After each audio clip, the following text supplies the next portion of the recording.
You were born in ketosis, but nobody told you, and that changes everything about how your mitochondria are meant to be fueled. Most people think diet is only about calories, carbs, or protein. But the real story of your energy is not in the food label, it's inside your cells.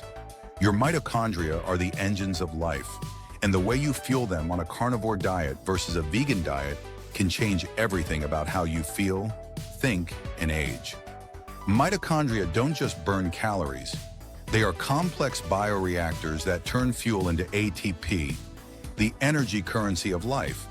But here's the key: they don't require carbohydrates.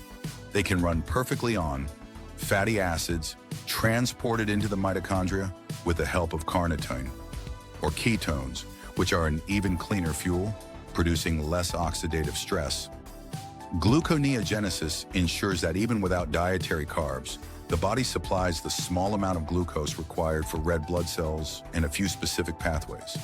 So mitochondria can thrive without external carbohydrates, as long as they receive the cofactors and amino acids they need. Humans are born in ketosis. Newborn babies run primarily on fats and ketones. This is our natural metabolic state.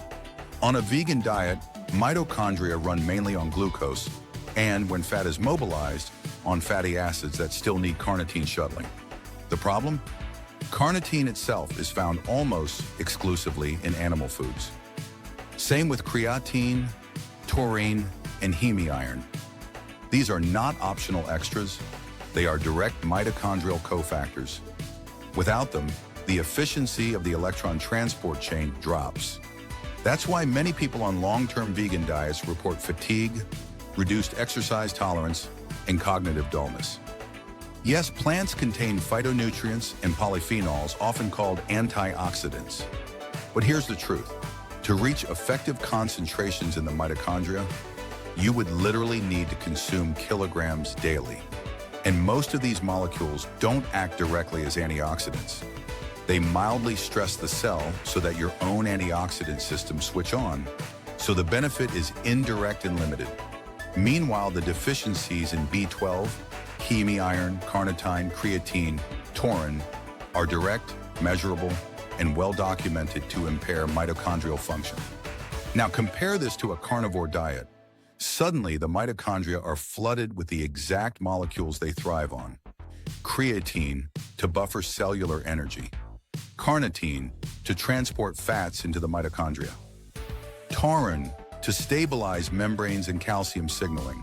Hemi-iron to build cytochromes in the electron transport chain.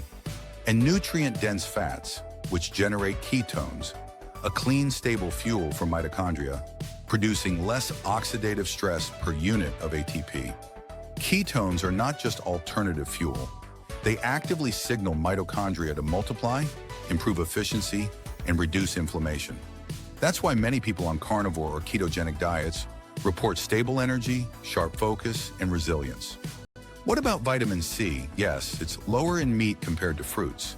But when you remove processed carbs and anti-nutrients, your body's vitamin C requirements drop dramatically. Collagen-rich cuts, organ meats, and fresh raw animal foods contain enough vitamin C to prevent deficiency. And the so-called lack of antioxidants? Ketones themselves act as signaling molecules that upregulate your natural antioxidant defenses, like glutathione and SOD. In other words, the body produces its own defense when fueled properly. So which diet is better? From a mitochondrial perspective, the carnivore diet provides direct, bioavailable fuel and cofactors. The vegan diet may reduce some oxidative stress short-term, but it deprives mitochondria of essential building blocks. Over time, this imbalance leads to weakness, fatigue, and degeneration. Your mitochondria don't care about ideology. They don't vote vegan or carnivore. They just need what they need, and animal foods provide it in the most direct way. So the next time you wonder why you feel tired, ask yourself, are your mitochondria starved of what only nature and animal foods can provide?